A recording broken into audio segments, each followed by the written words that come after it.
Well, good morning and welcome to Zen Fish. Am I too close?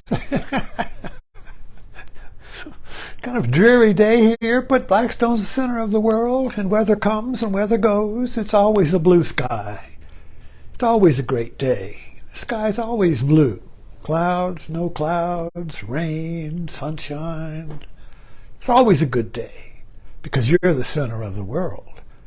So what's up today in Blackstone? Well, my beta died. You know, I really have not really understood, contemplated on this, but from my earliest memories as a young boy, maybe 6th or 7th grade, I was living in New Jersey for 4 years. My father was a naval officer, was at sea his whole life, except for 4 years. These 4 fingers. He was at sea from 1929 to 1955 with only, because during the war and all that, and before the war, and he only had 4 years of shore duty. 4 years when he wasn't on a ship, and we had to go down and pick him up at the docks when his ship came in. So those 4 years we lived in New Jersey. Northern New Jersey, and his job was the commanding officer of the Jersey City Reserve Center. He finally got a command. And as a young boy in New Jersey, these are small towns. We lived in Milburn and Madison, and I loved tropical fish. And I would get on the bus and go to the tropical fish store and come back with a little fish. And I had aquariums. I bred some fish. I bred several species that were kind of hard to breed, and had beta fish. And I didn't have salt water at the time, but I had several aquariums, and I loved. And my whole life I had aquariums. Finally, my last aquarium was saltwater fish here in Blackstone. And back in the 80s, there were tropical fish stores everywhere. They're not now. I mean, you know, they would have a tropical fish store, and you could go in there, and you'd have saltwater fish, and it was beautiful aquariums, and they were art forms, these aquariums. And of course, I got into saltwater fish, which is very expensive because these fish at that time were $10 to $20 or more. And if you didn't understand the environment of your tank, you would put this $40 fish in there, and the other fish would kill it. Anyway, I stopped with tropical fish when I got when the computers were strong enough, and I had a screensaver with tropical fish on it. Anyway, but I did keep my hobby alive, my love of tropical fish alive, because I always had a beta.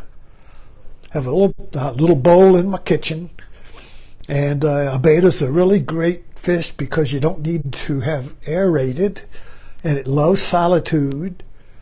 It's king of its world, and if you put a mirror up there, the fish will see another beta and flare up and go to war in his own reflection.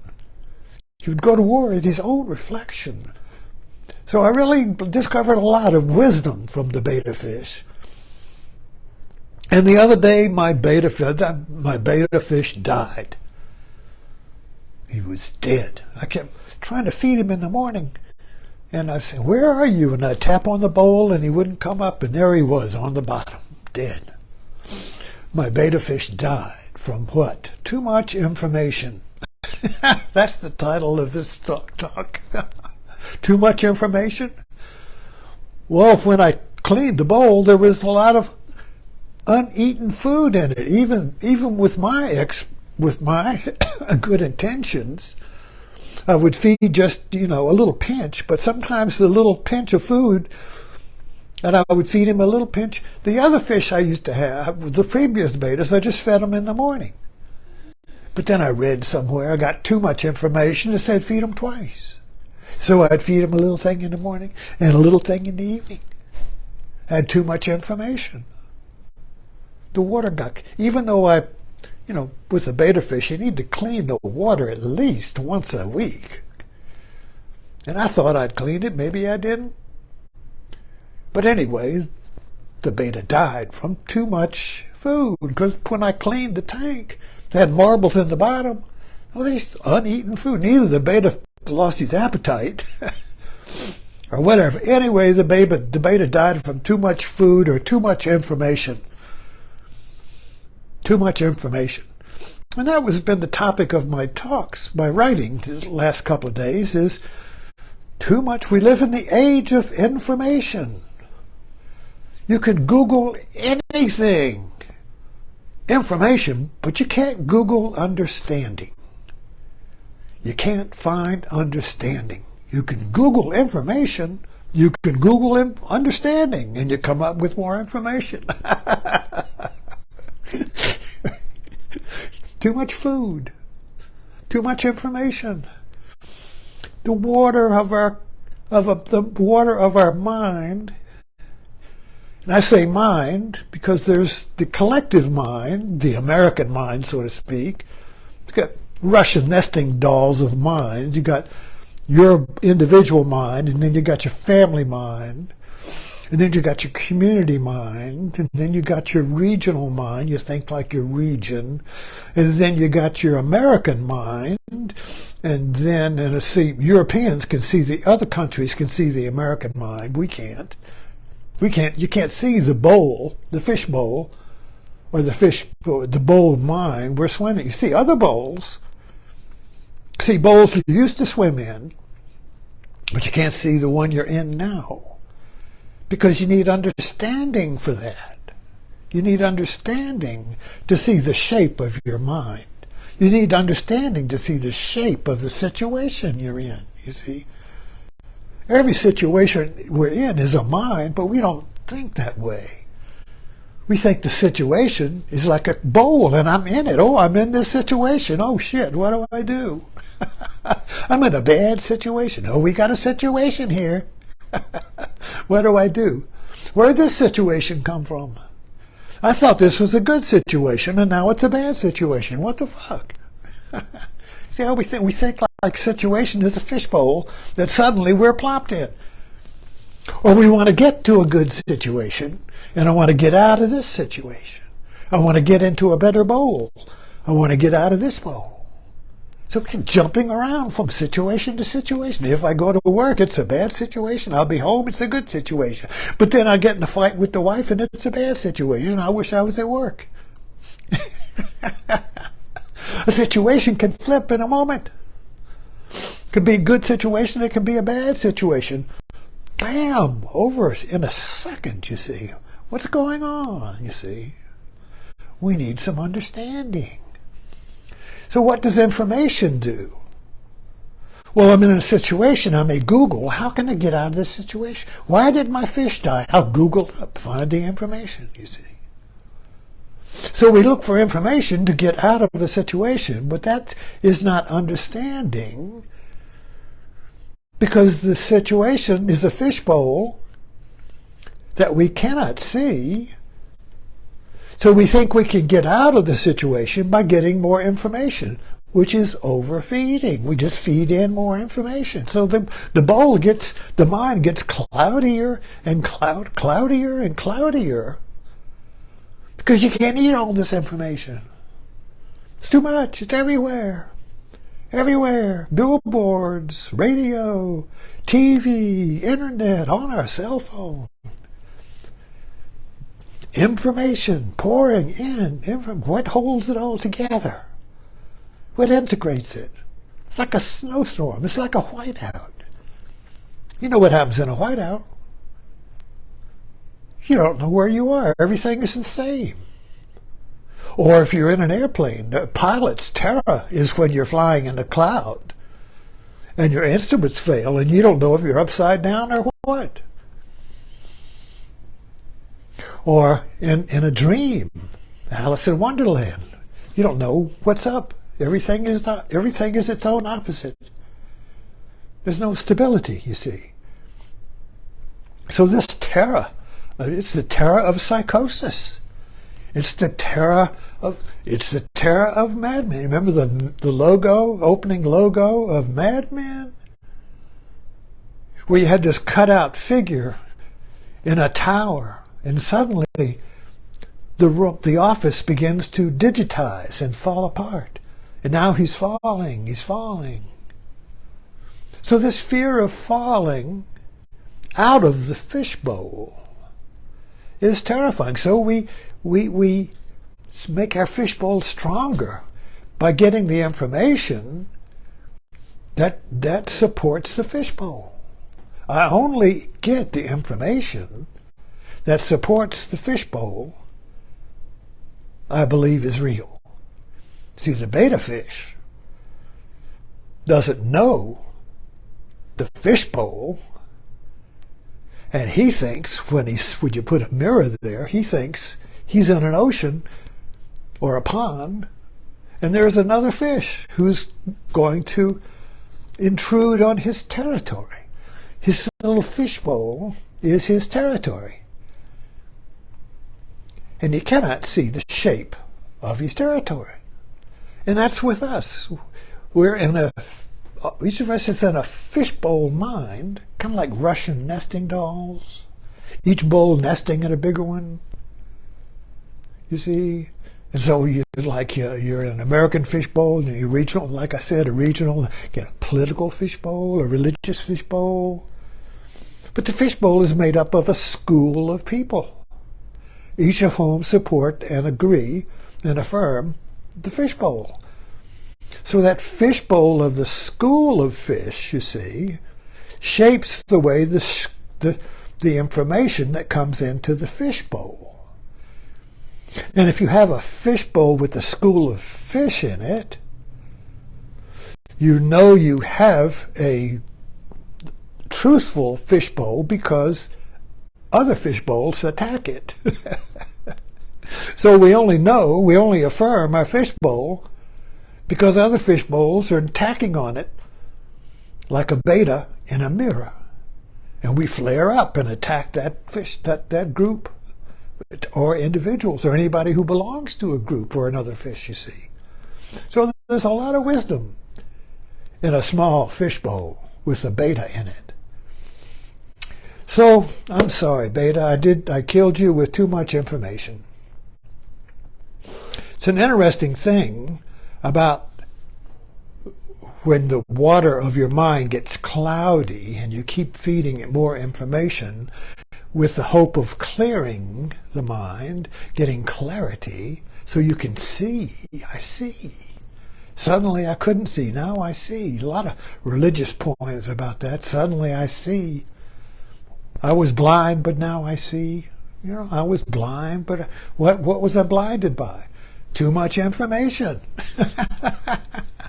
We keep taking in more information because the information is not giving us clarity. The information is just creating a stronger fishbowl. So soon our little mind is just clouded up with so much information, but we're just going in the wrong way. You know, when you have a fish and the fish gets polluted, the fish water gets polluted, you get a algae eater. You get a fish that eats the pollution. So what is that fish that eats the pollution in our mind, carrying out the metaphor? It's the awakening of understanding. In Zen, this understanding is called Prajna. Prajna. It's the aroused mind that does not rest on any information. It's the aroused mind that does not rest on form, that would be the fishbowl, thinking, that's thinking inside the fishbowl, feelings, what the thinking feels, the thinking and the feeling goes together, and your choices, the mind states in the fishbowl, and the fish itself, the consciousness itself.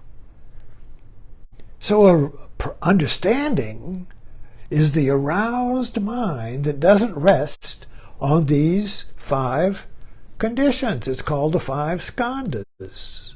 Form, thought, feeling, choices are mental states, formations, and the sense of self or ego.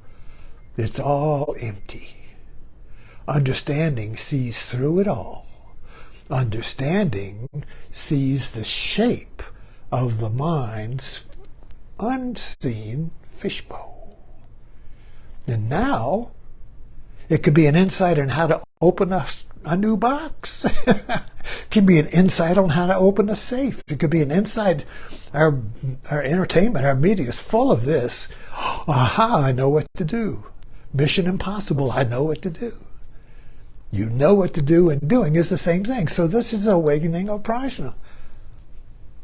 Aritika, aha, Kensho, Satori. Salvation, grace, all different names and forms for the awakening of understanding, which comes at a moment when suddenly you realize, hey, wait a minute. What I'm doing is not getting my mind clear. It's getting it cloudier. What is wrong with what I'm doing? What's wrong with the way I'm looking at this? I begin to question, is this the truth? Is what all these people saying the truth? Is what I believe the truth? Where did I get it from? What school of fish did I belong to?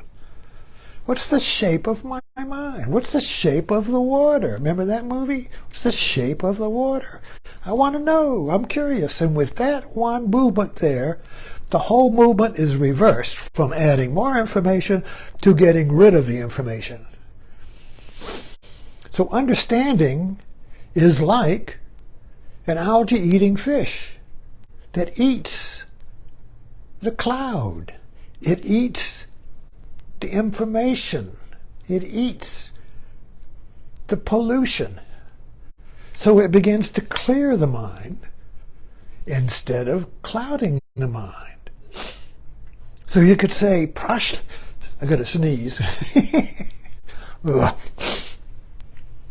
Aha, sneeze. When you sneeze, you're close to death because it just blows your mind out. You can feel it coming. You can feel death coming. Oh, yeah.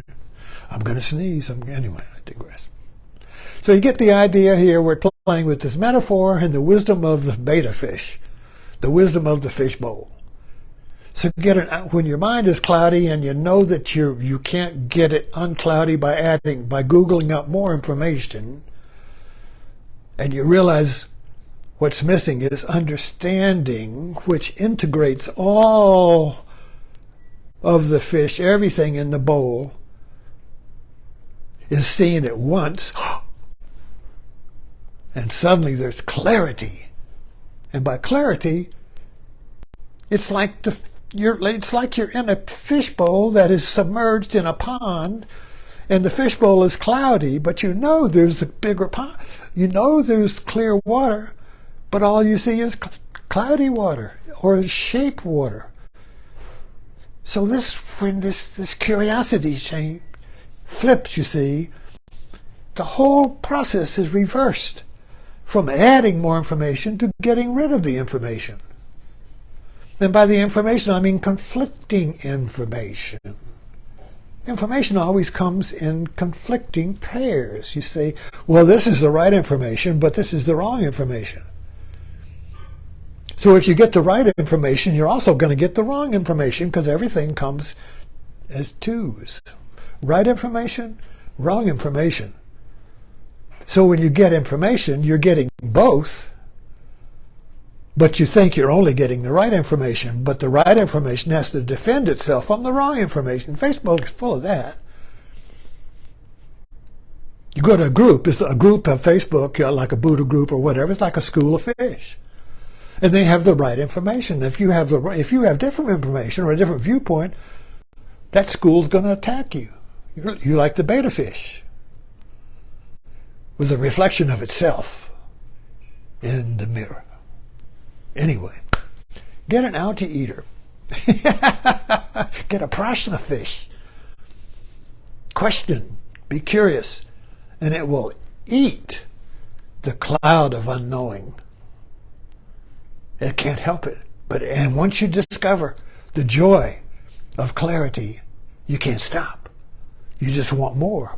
Give me more cloudiness. I want to eat these clouds too. So you reverse the whole process from cloudy to clarity.